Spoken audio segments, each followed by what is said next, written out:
All right, let's just jump right in. We constantly hear words like development, economic growth, and progress. And honestly, our minds usually snap straight to one thing: money.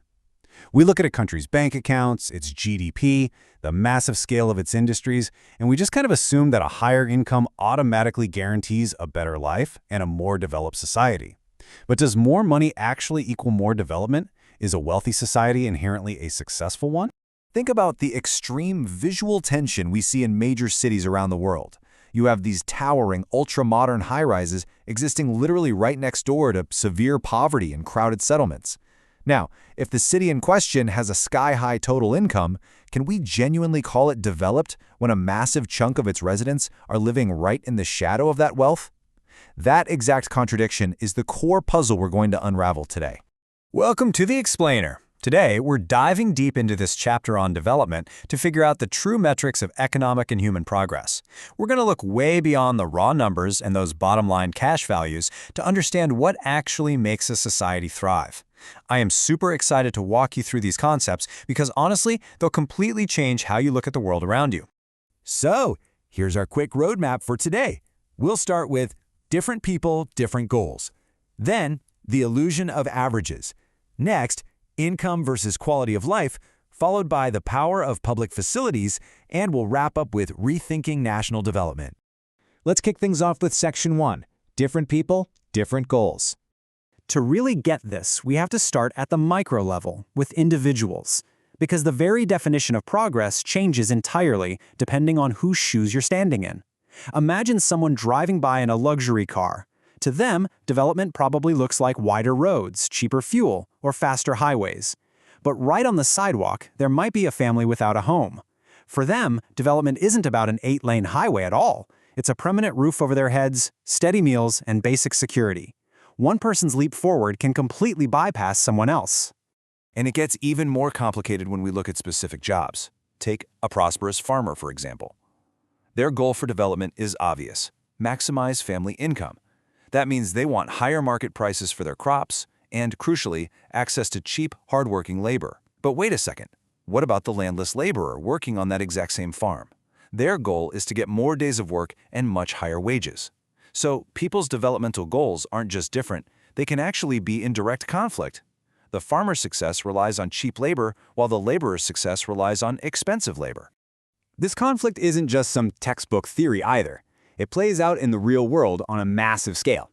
Think about the huge demonstrations against raising the height of the Sardar Sarovar Dam on the Narmada River. On one hand, industrialists absolutely need those big dams to generate the electricity required to run factories and grow the broader economy. But on the other hand, building those dams literally submerges land and uproots local tribal groups. For those displaced communities, a megadam isn't development. It's the destruction of their livelihood. They might strongly prefer small check dams or local tanks to irrigate their own land instead. So, this leaves us with a pretty massive puzzle, doesn't it? If individuals want entirely different things, and if one person's massive win is another person's disaster, how on earth do we measure what an entire nation wants? How do we actually decide if a whole country is moving forward? To answer that, we have to look at the tools economists usually use, which brings us to Section 2, the illusion of averages. Because countries have vastly different population sizes, we can't just compare their total wealth. It wouldn't be fair. Instead, economists rely on a metric called per capita income, which is simply the total income of a country divided by its total population. It's the average income. In fact, the World Bank uses this exact criterion to put countries into high, middle, or low-income buckets. It sounds totally objective and mathematically perfect, right? Well, let's look a little closer at how math can hide the truth. Let's look at these two fictional countries, A and B. They both have exactly 5 citizens.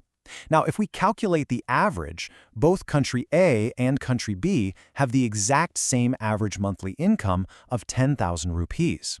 If you were just glancing at a global report using per capita income, these countries would look identically developed, but look at what's actually happening on the ground. In country A, incomes are hovering right around 10,000. It's super balanced. But in country B, 4 out of 5 citizens are scraping by on a mere 500 rupees, while one absolute high roller is hauling in 48,000 rupees.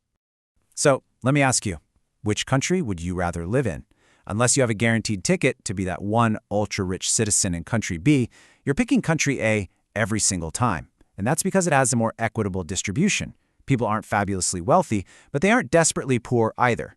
Country B is totally relying on one incredibly rich person to drag up the average for everyone else. And that right there brilliantly illustrates how averages, while useful, can completely mask deep systemic inequalities. Okay, so if averages are an illusion, how does this actually play out in real life? Let's move to Section 3, Income versus Quality of Life. Consider this number for a second, 325,759 rupees. According to the Economic Survey of 2023-24, that was the per capita income for the Indian state of Haryana. When you stack that up against Kerala, which was at roughly 281,000, or Bihar, down around 60,000, Haryana looks like an absolute economic powerhouse. If average income was our only measuring stick, Haryana wins hands down. But the story completely flips when we check on health outcomes. Let's look at the infant mortality rate. That's the number of children who unfortunately die before their first birthday out of every 1,000 live births. In Haryana, our so-called wealthiest state here, 28 children out of 1,000 don't make it to age 1.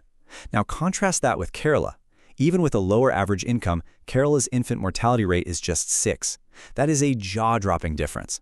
Despite all that economic advantage, a child born in Haryana is nearly 5 times more likely to pass away in their first year than a child born in Kerala.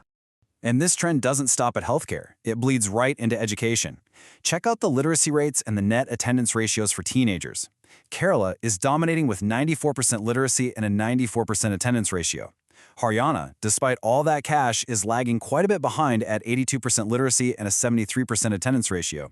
It proves that money alone literally isn't buying better education in Haryana. And we definitely have to acknowledge the very real struggles in Bihar at the bottom of the chart, where roughly a third of secondary-age kids aren't even sitting in a classroom. If you went to high school there, a full third of your peers would just be missing. So why is that?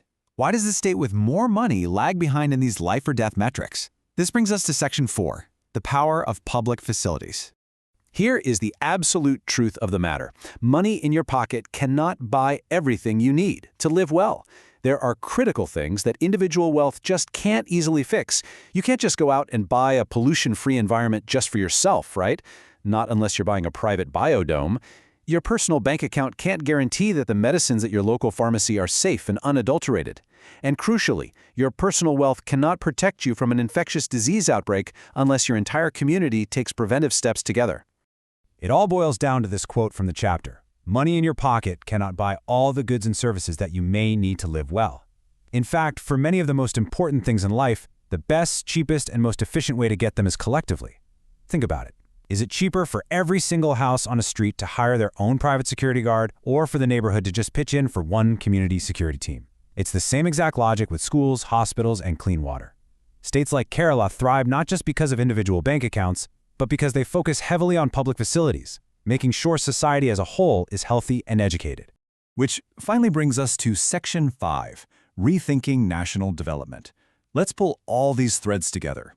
What we've ultimately learned from explaining this chapter is that true development is a giant, complex puzzle. It requires a mix of both material and non-material goals. Yes, high average income absolutely matters. We need resources to live, but we have to look past the per capita income. We need an equitable distribution of wealth so averages aren't hiding severe poverty. We need quality health outcomes, like rock-bottom infant mortality rates. We need strong attendance in schools. Real development isn't just a spreadsheet. It's the actual lived experience of human well-being. We always have to remember that hiding behind every macroeconomic stat, behind every GDP chart, are real individuals, regular people with very basic human desires. Just like a young boy and a rickshaw puller having a chat on the street. People want more than just a paycheck. They want to be treated equally. They want freedom. They want to feel secure in their neighborhoods, and they want the basic respect of their peers. A society that generates high incomes but denies its people respect, safety, or equality, that's just not a fully developed society. Which leaves us with this final, crucial question to ponder.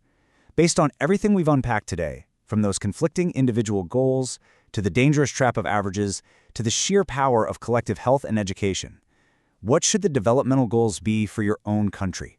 Moving forward, how are you going to measure progress? Thank you so much for joining me on this explainer today, and remember, always keep questioning the numbers.